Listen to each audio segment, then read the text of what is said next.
Welcome to SLD online class 7th standard general science.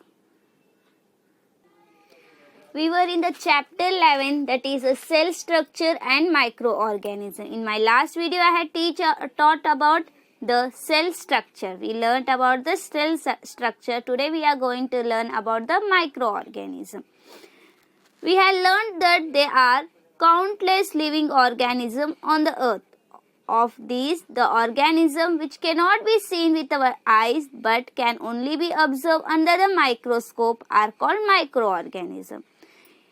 We had learned about the living organism, that there is a countless living organism on the earth, and some are organisms that cannot be seen by our naked eyes. So we will, and that can be observed only in a microscope. So they are called as a microorganism. हम अपने धरती पर बहुत सारे living organism देखते हैं. ऐसे organism हैं जो हम अपने आँख से भी देख सकते हैं और आँख से नहीं देख सकते. जो एनिमल्स को हम अपने नेकेड आई से नहीं देख सकते और उसको माइक्रोस्कोप में देखते हैं तो उसको लिविंग माइक्रो ऑर्गेनिज्म कहते हैं, क्योंकि वो माइक्रोस्कोप से दिखा जाता है. Occurrence of microorganism. Microorganisms are present all around us in air, water, soil, food, sewage, garbage, as well as in the bodies of the plants and animals, including humans. Some microorganisms are solitary, that is, they live singly. Example, amoeba, paramecium, whereas some lives in a colony. Some microorganism lives on the remains of the dead animals and the plants. What microorganisms are present all around us in air, water, soil, food. Microorganism जो है हर एक जगह पे, हमारे आगे पीछे हर एक जगह पे प्रेजेंट है. जैसे एयर हुआ, वाटर, सॉइल, फूड, गार्बेज, सब में प्रेजेंट है. Some animals they live singly, like amoeba. And another is paramecium, that is a single, it lives singly. And some lives in a colonies. Colonies mean in a group, they lives in a group. And some animals depends on other, it lives on the dead of the plants and animals. Some microorganism lives on the dead of plants and animals. Microorganism क्या है? हमारे आगे पीछे हर एक जगह पे present है. और ये माइक्रो ऑर्गेनिज्म जो है कोई सिंगली रहता है, जैसे अमीबा हुआ और पैरामोसियम हुआ. और उसके बाद कोई माइक्रो ऑर्गेनिज्म साथ में रहते हैं और कोई जो डेड और डी के बॉडी रहते हैं ना प्लांट्स और एनिमल्स के, उसके ऊपर डिपेंड रहते हैं. Observation and measurement of the microorganism. Keep a moisture piece of bread or bhakri in a closed box. Observe it after 3 to 4 days using a magnifying lens. Observe a drop of muddy water or water forms a strange puddle under the compound microscope. Take a drop of yolk or buttermilk on a glass slide and observe it under the compound microscope. See, your first what example we are going to take. First you will take a moisture piece of bhakri or a bread. When you will keep it in a closed box 3 to 4 days, you can see there it will be, when you will observe it, it will be spoiled. Some microorganism has spoiled that.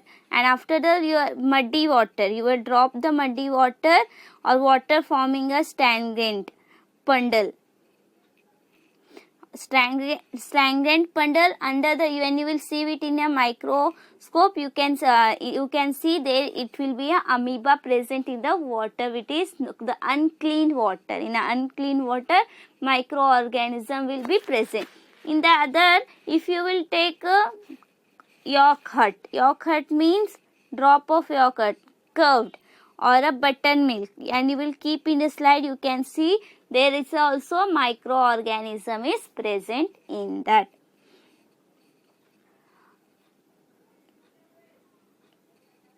We cannot see objects smaller than 100 micrometer in a size with our eyes. So we make a glass slide of the microorganism and observe them under the compound microscope. However, if a magnification of 1000 into proof will be insufficient, then we need to use an electron microscope to observe those microorganisms.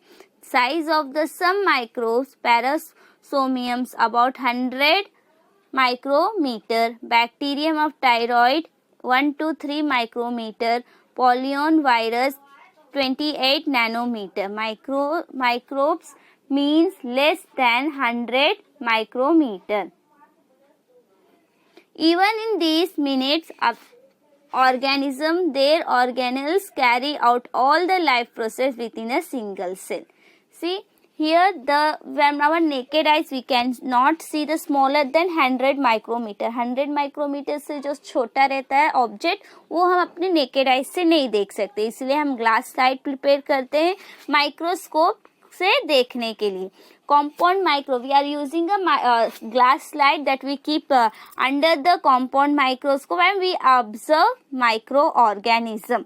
From our naked eyes we cannot see the object that are smaller than 100 micrometer. 100 micrometer जो भी object छोटा है वो हम नहीं देख सकते, इसलिए हम लोग कॉम्पाउंड माइक्रोस्कोप यूज करते हैं. उसमें ग्लास स्लाइड रखते हैं तो उसमें हम लोग माइक्रोस्कोप दे उसे एडजस्ट करने मैग्निफिकेशन करते हैं तो हम उसे देख सकते हैं.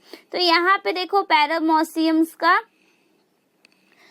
अबाउ 100 माइक्रोमीटर, उसका 100 माइक्रोमीटर. और बैक्टीरिया ऑफ टायरॉइड, टायरॉइड एक बैक्टीरिया होता है, सब ह्यूमन बीइंग के अंदर प्रेजेंट रहता है, तो ये 1 to 3 माइक्रोमीटर रहता है. इसका मेजरमेंट, इसका जो साइज है 1 to 3 माइक्रोमीटर रहता है.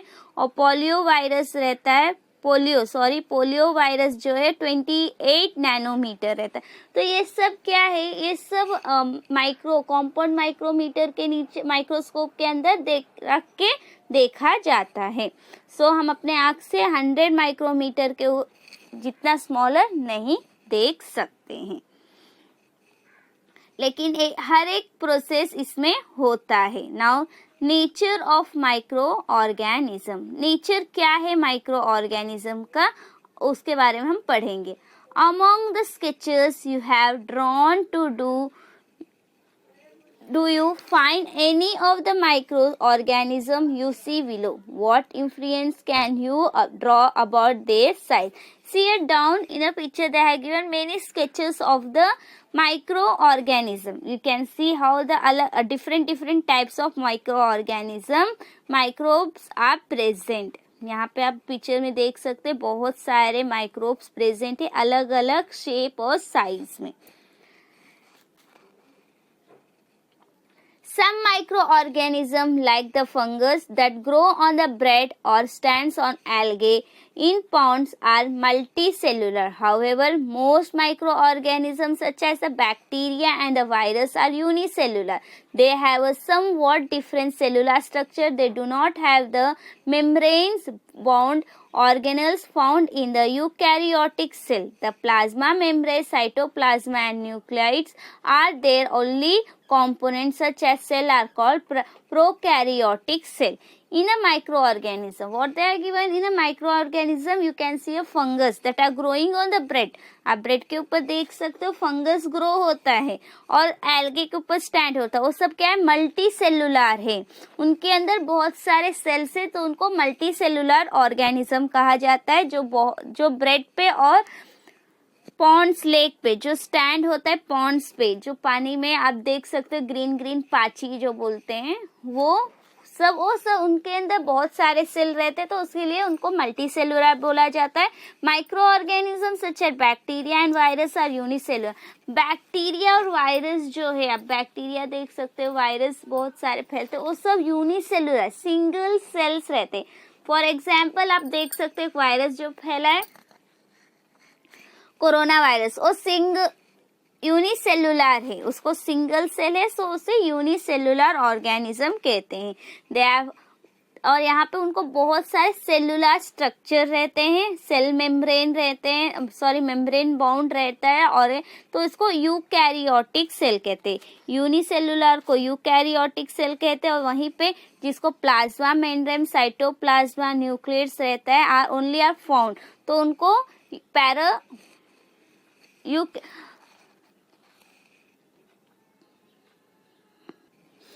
जो कंपोनेंट्स हम लोग अगर plasma membrane, cytoplasm, nucleus find out करते हैं तो वो उसको हम लोग यूकैरियोटिक प्रोकैरियोटिक सेल कहते हैं, और जिसके अंदर सिर्फ सेल मेम्ब्रेन बाउंड रहता है, जो यूनिसेलुलर रहता है ऑर्गेनिज्म, उसको यूकैरियोटिक कहते हैं। वहीं पे जिसको बहुत सारे जैसे plasma membrane, cytoplasm, nucleus found होते तो उसको हम प्रोकैरियोटिक सेल कहते हैं। सो यहाँ पे देखो प्रोकैरियोटिक सेल का फिगर पिक्चर दिया गया है, उसको देखो। प्रोकैरियोटिक सेल में क्या रहता है, सेल वॉल रहता है, प्लाज्मा मेम्ब्रेन रहता है, न्यूक्लियस रहता है, cytoplasm, ribosome, capsule and fragments, और ये सब प्रेजेंट रहता है, तो इसको हम लोग प्रोकैरियोटिक सेल कहते हैं। वही यूकैरियोटिक सेल में ओनली सेल मेम्ब्रेन बाउंड रहता है, ऑर्गन्स को सिर्फ मेम्ब्रेन बाउंड रहता है, तो उसको यूकैरियोटिक कहते हैं। Now growth of micro organism. Each microorganism need a specific environment for a growth and reproduction. Many microbes need oxygen for their growth, whereas some microbes can grow without oxygen. Some microorganisms survive even in the extreme and advanced condition like the ocean floor, ice in polar region, hot water spring, etc. During the advanced condition, microorganisms form a stick covering around themselves and stop their life process. On the return of favorable condition, they comes out of the protective covering and continue their life process. What happened here? They have given how the growth of microorganism. We can see the growth of microorganism in the specific environment that grow and it reproduction. It grow also and it reproduction also. Some microorganism need oxygen to grow. Some microorganism do not need the oxygen. यहाँ microorganism हम environment में देख सकते हैं, specific environment में जो growth, उसका growth और reproduction. सब microbes को, थोड़े microbes को oxygen चाहिए रहता है, थोड़े को नहीं चाहिए रहता है. So some microorganisms serves in the extreme and advanced condition. और जैसे बहुत सारे माइक्रो ऑर्गेनिज्म सर्वाइव करता है एक्सट्रीम में, जैसे वो ओशन फ्लोर में हुआ, सी में हुआ, polar region, hot water spring, यहाँ सब ग्रो होते हैं. इनका during advance condition micro organism form a thick covering around. जो ओशन में, सी, पोलर में रहते हैं तो उनका माइक्रो ऑर्गेनिज्म का कवरिंग क्या रहता है, थिक रहता है and they stop life process and around them and stop their life process. उनका थिक होता है और वो वहाँ पे वो स्टॉप हो जाते हैं life process. On the return of favourable condition they comes out of the protective covering. जो फेवरेबल कंडीशन में आते हैं तो वो अपना प्रोटेक्टिव कवरिंग को रिमूव करते हैं, कम्स आउट, प्रोटेक्टिव कवरिंग से बाहर आते हैं और कंटिन्यू करते हैं अपने लाइफ प्रोसेस को. According to the shape and the life process, microorganisms are classified as algae, fungi, protozoa, bacteria and virus. उनके शेप और साइज से, शेप ऑफ लाइफ प्रोसेस से माइक्रो ऑर्गेनिज्म क्लासीफाई हुए हैं. एल्गे में, फंगाई में, protozoa में और बैक्टीरिया एंड वायरस, 5 टाइप्स में और को क्लासीफाई किया गया है. Where does the microorganism go? See, where does the microorganism go? Minimum soil, water, decaying matters. वो ग्रो होते हैं सॉइल में, वाटर में, डिकेइंग मैटर्स में, और उनका टेम्परेचर रहता है 25 डिग्री टू 37 डिग्री. उनका न्यूट्रिशन रहता है specific nutrients, example algae, chlorophyll. Algae जो रहता है क्लोरोफिल का उसका न्यूट्रिशन है। आप देख सकते हो पानी में बारिश के टाइम पे जो ग्रीन ग्रीन कलर फॉर्म होता है वो एल्गे रहता है। और ऑक्सीजन, एल्गे का न्यूट्रिशन क्या है? क्लोरोफिल और ऑक्सीजन। और atmosphere moisture, humid, warm. Moisture रहता है, ह्यूमिड रहता है और वार्म रहता है, वहां पे एल्गे फॉर्म होता है, माइक्रो ऑर्गेनिज्म फॉर्म होते हैं। Now micro organism, now we are going to read about useful microorganism. Take 2 earthen pot, fill with the soil and mark them A and B. Mix some water material like garden waste, dung, fruit peels, vegetables duck, paper, stalk, etc. with the soil in a pot A. You are going to take a 2 pot. दोनों pot में soil आप रखोगे, एक pot में आप garden के waste, cow dung, fruit पिल जो छिलके रहते फ्रूट्स का, वेजिटेबल्स के पिल्स और उसके बाद पेपर स्टाक, ये सब आप सॉइल में डाल के पॉट ए में रखोगे। Mix things like pieces of glass, stock metal, plastic bag etcetera with the soil in B. Soil B में आप सॉइल और ग्लास, मेटल, प्लास्टिक बैग ये सब डालोगे। Keep both the pot at the same pot in the slot in the garden and observe them after 3 to 4 week. आप ये सब रखोगे पॉट ए में, पॉट बी में अलग अलग, और इसको 3 to 4 वीक के बाद देखोगे। Where did the garbage in the pot A disappear? But in the garbage B, unchanged. The garbage remain unchanged. वहीं पे जो pot A में आप रखे रहोगे वो सब क्या होता है? disappear हो जाता है, उस soil में decay हो जाता है। लेकिन वहीं पे ग्लास, प्लास्टिक बैग जो pot B में आप रखे थे वो वैसे ही रहता है, वो unchanged रहता है। Microbes present in a soil, dung, etc. decomposes the garbage to obtain food material. As a result, garbage is soon converted into the mature of the better quality and our surroundings are kept clean. As in the case of garbage, for proper sewage disposal too, microbes are released into the sewage so as to help in the quiet decomposition of the organic components in it.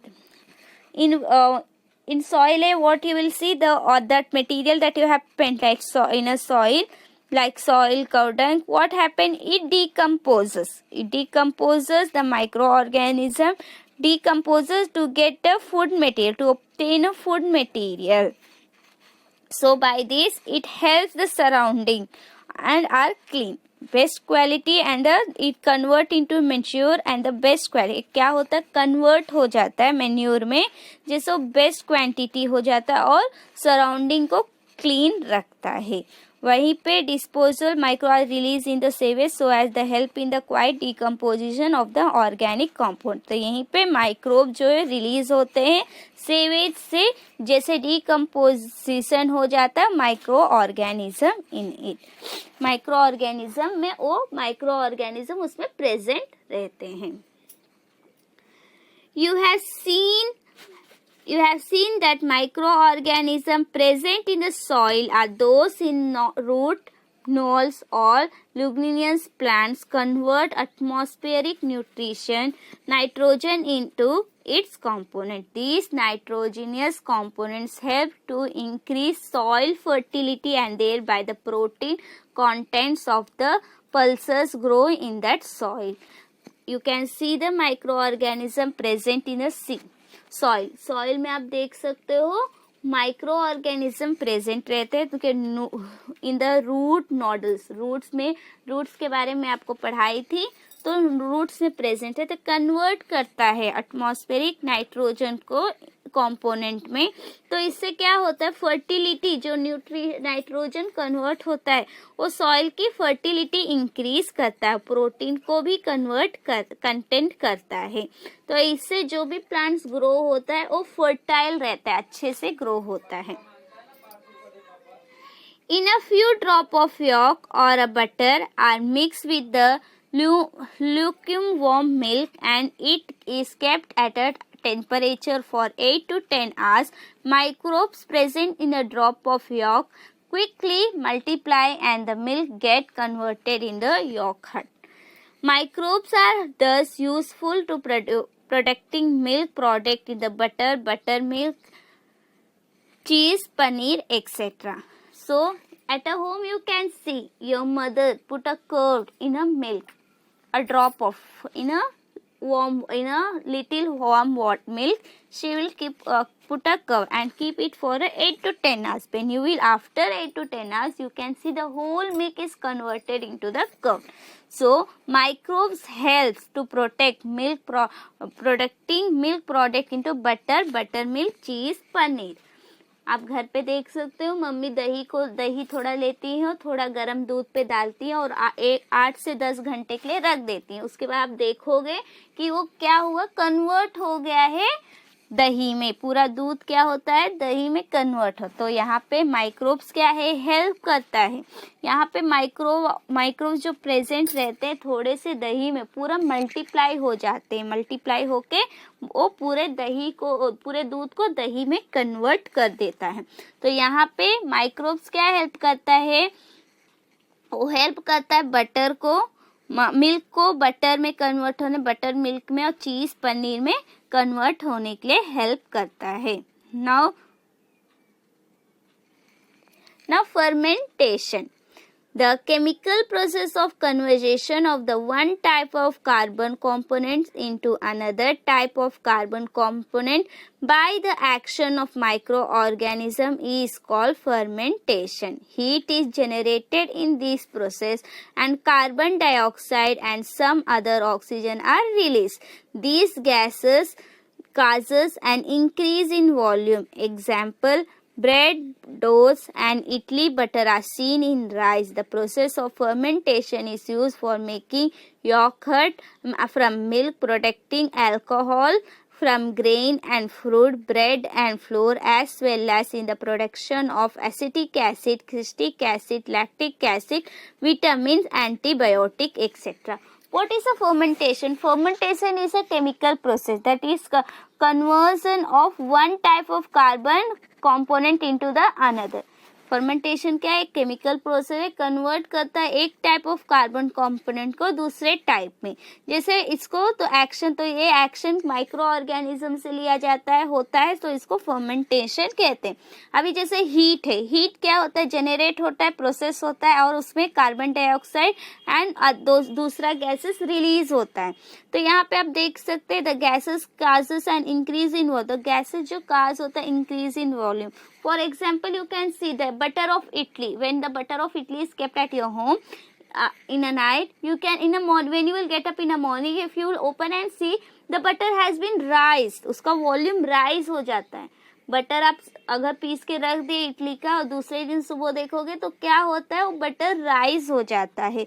तो यहाँ micro organism क्या कर, fermentation form होता है. यहाँ पे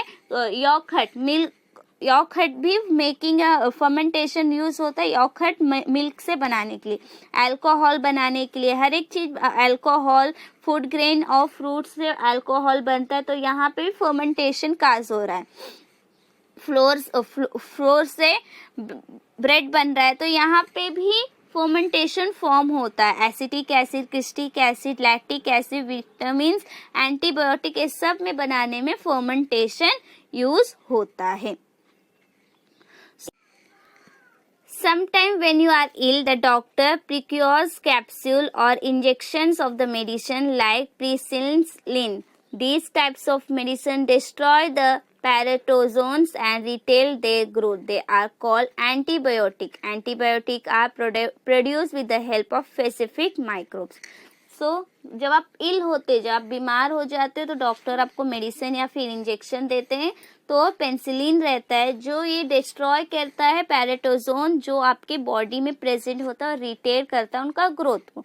तो एक एंटीबायोटिक है. ये एंटीबायोटिक जो है स्पेसिफिक ऑर्गन से ही हेल्प से प्रोड्यूस होता है.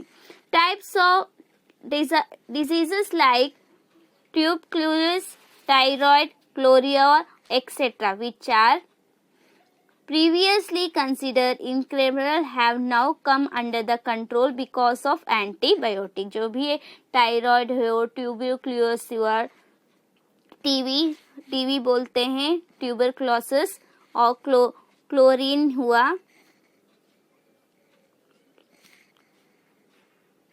क्लोरिया हुआ, ये सब क्या हुआ, ये सब एक एंटीबायोटिक से ही अब कंट्रोल में आ रहा है. Domestic animals too can be protected from the various diseases by mixing antibiotic with their food. Plants diseases can also be control with the help of antibiotic. Domestic animals भी बीमार होते हैं तो उनको भी एक डिसीजेस, जो भी डिसीज है, एंटीबायोटिक से उनके फूड में मिलाने से प्रोटेक्ट कर सकते हैं. प्लांट को भी कंट्रोल कर सकते हैं with the help of the antibiotic, उनको भी डिसीजेस कंट्रोल कर सकते हैं. Always remember, through antibiotics are useful for curing certain diseases. They can be harmful if used without consulting a physician. Hence, cures of antibiotics should be completed strictly following the doctor prescriptions. In the fact, we should not take any medicine on our own to treat ailment like body ache, headache, common cold, etc. जो antibiotic useful है लेकिन वो harmful भी रहता है, सो हम अपने doctor को सोल्यूशन लेके, कंसल्टेशन लेके तभी यूज करना चाहिए. जैसे कॉमन कोल्ड, हेडेक हुआ, ये सब हम डॉक्टर से पूछने के बाद ही, डॉक्टर जो कहते हैं उनसे ही वैसे ही करना है. A vaccine is produced in a laboratory with the help of microbes that gives immunity against a particular disease. If we have been vaccinated against any diseases, our immunity, that is resistance to the diseases, increases as that the possibility of the contracting that disease is greatly reduce. Vaccine produce होता है laboratory में micro organism के help से, तो ये immunity जो रहता है वो पर्टिकुलर होता है. तो यहाँ पे वैक्सीनेटेड अगेंस्ट द डिसीजेस, जब हम वैक्सीनेटेड होते हैं तो डिसीजेस क्या होता है, resistance to decrease increases, so the prokaryotic control diseases greatly reduce. तो क्या होता है, रेड्यूस होता है. Microorganisms are also used in the process like tanning of skin, production of ropes and string from awage. Some microorganisms use oil for their growth. Some microorganisms are used to clean a layer of the soil floating on the surface of an ocean or the lake formed due to the leak or a spill, that to clean an oil slick. Micro organism useful process है, जैसे turning of the skin. अगर skin turn होता है तो आप कोई cream लगाते हो तो ठीक हो जाता है. और माइक्रो ऑर्गेनिजम्स ऑयल में ग्रोथ होते हैं, तो वो लोग क्या करते हैं, अगर कहीं भी कोई भी लेयर में ऑयल फ्लोटिंग हो रहा है तो उसको क्लीन करने में हेल्प करते हैं. और जैसे ओशन हुआ या लेक में लीक हो गया, लीक की वजह से स्पिल हो गया ऑयल, तो वो लोग हेल्प करते हैं क्लीन करने में. Farm waste, human urine and fishes, wet garbage, etc. is collected and used in a biogas plant to produce biogas and fertilizer. Farm waste हुआ, ह्यूमन यूरिन हुआ और फिशेस हुआ, ये वेस्ट गार्बेज ये सब कलेक्ट करते हैं बायो प्लांट यूज करने के लिए. बायोगैस प्लांट जो है वो बायोगैस एंड फर्ट यूज होते हैं. नाउ हार्मफुल, वो अभी जो हम पढ़े वो यूजफुल माइक्रो ऑर्गेनिज्म था. Now we are going to learn about the harmful microorganism. If a jar of pickle, jam, etc. are open after a long time, a round layer of white scums or a black particles may appear to have formed on the surface. In summer, milk and meat get spoiled quickly. Fungus grow quickly on the moist and stale food. What do we do with the such spoiled food? अभी when you will open a jam box, jam bottle or a pickle bottle, after a long time you can see here there is a black particles are present around their surface. क्या होता है, अगर आप jam bottle हुआ या फिर अचार pickle का बॉटल हुआ बहुत दिन के बाद खोलोगे तो आप देख सकते हो वहाँ पे ब्लैक या वाइट कलर का पार्टिकल्स प्रेजेंट होते हैं. तो इससे क्या वो चीज खराब हो गया है. तो अब in summer also you can see the milk and meat get spoiled quickly. When you keep in a summer, because of the hot, it get quickly spoiled. The fungus जो grow होता है moisture में वो बहुत जल्दी grow हो जाता है. Food poisoning. As they use food stuff for their own nutrition, some microbes release tannic material into food. Such tanning spoil the food. Eating such spoiled food can cause us loose motion and the vomiting. जो भी food खराब हो गया रहता है, turn हो जाए, तो वो अगर हम खाएंगे तो हमें लूज मोशन और वॉमिटिंग होने लगेगा. सो वो नहीं खाना चाहिए.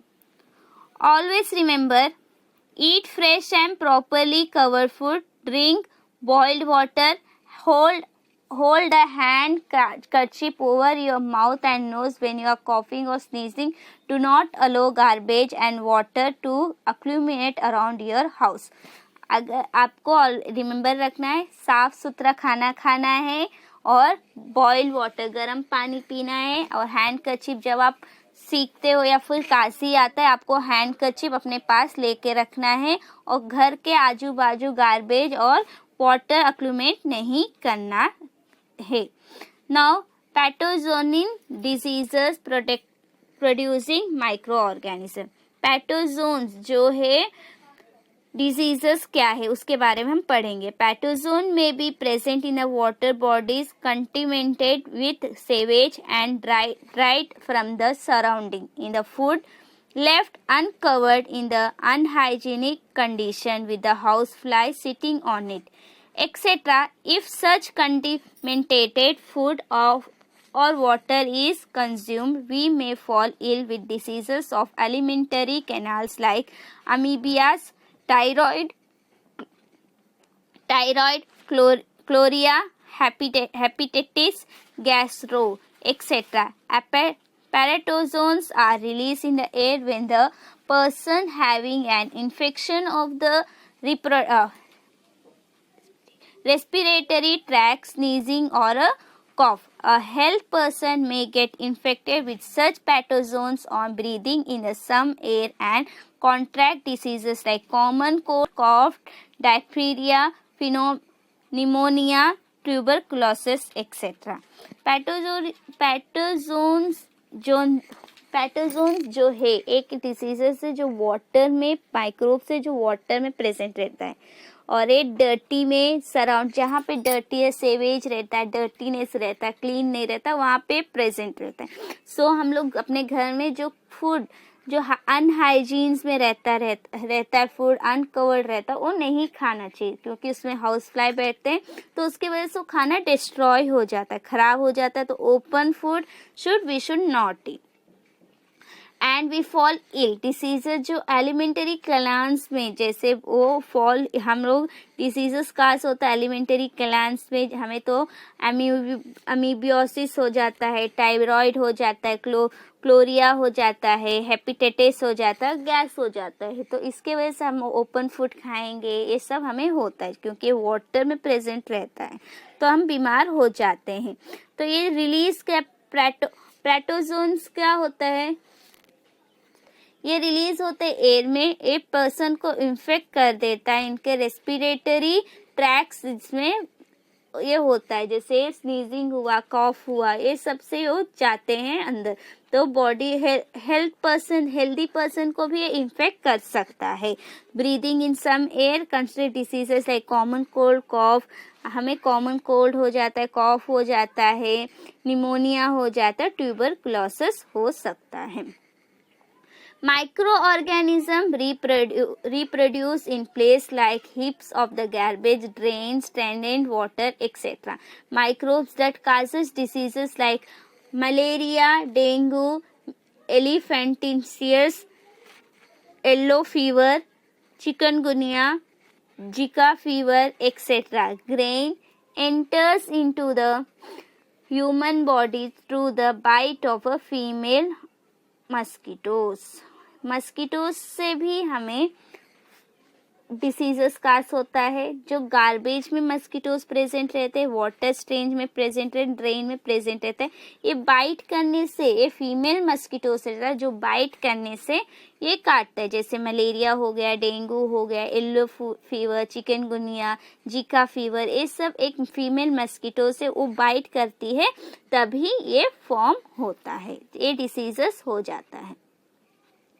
So here Swachh Bharat Abhiyan, almost 80% of all diseases caused due to the uncleanness. Keep our surrounding clean. Avoid litter and disposal garbage properly. Avoid defecations in the open are some easy way to stop the spread of the disease. The Swachh Bharat Abhiyan is a natural movement starts several years ago to increase awareness about the public hygiene along with the habitat of the personal hygiene. Let us participate in the movement by starting a cleanliness drive in our school and the neighbor. स्वच्छ भारत अभियान के बारे में आप पढ़े थे last year, आप लोग इसके बारे में लिखे भी थे. व्हाट इज स्वच्छ भारत अभियान लेटर. तो ये स्वच्छ भारत अभियान निकाला गया है जैसे जहाँ पे भी जो वाटर जम जाते हैं वो सब क्लीन करने के लिए, गार्बेज क्लीन करने से, जैसे ह्यूमन बीइंग डिसीज से मरे ना, उनको कोई भी डिसीजेस हो ना करके स्वच्छ भारत अभियान लिया गया. Make sure of check is the water tank and the water in it clean. आपको हमेशा चेक करना है जो वाटर टैंक में वाटर है क्लीन है. Are the water tank and toilet in the school clean. आपको वाटर टैंक और टॉयलेट जो स्कूल में रहता है वो क्लीन है, वो भी देखना है. Is the water accumulated in the pots, tyres, cans etcetera around the house drained promptly. जो भी वाटर टायर, पॉट, इस सब कैंस में अक्लूमेट हुआ, क्या वो ड्रेन हुआ है, मतलब उसको गिराया गया है कि नहीं. बारिश में होता है ना, आजू बाजू घर में टायर्स रहता है अगर, तो पॉट में रहता है खाली पॉट, उसमें पानी जम जाते, उसको हमें गिरा देना चाहिए. Are the water storage container clean regularly. जो भी वाटर कंटेनर रहता है, जो भी हम पानी, अभी फॉर एग्जांपल वाटर बॉटल ले लें, अगर हम वो क्लीन है कि नहीं वो देखना है हमें, साफ सुथरा डेली साफ होता है कि नहीं वो भी हमें देखना है. Do you know the human body temperature of healthy human being is about 37 degrees Celsius. If the microorganism enter our body, our immune system start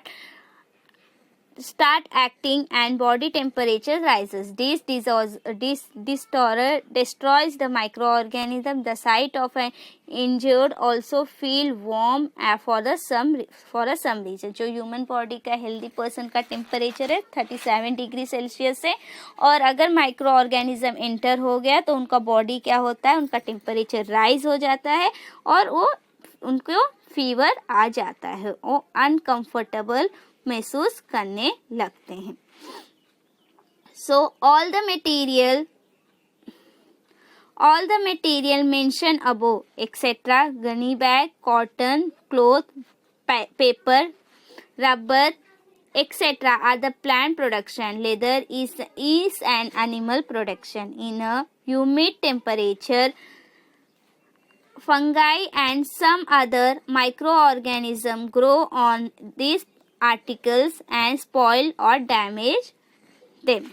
क्या होता है यहाँ पे देखो ऊपर एक एग्जाम्पल दिया है. Can you help the cloth remain drains in the rainy season? What are the black or white spots sometimes seen on the doggy? Why are the leather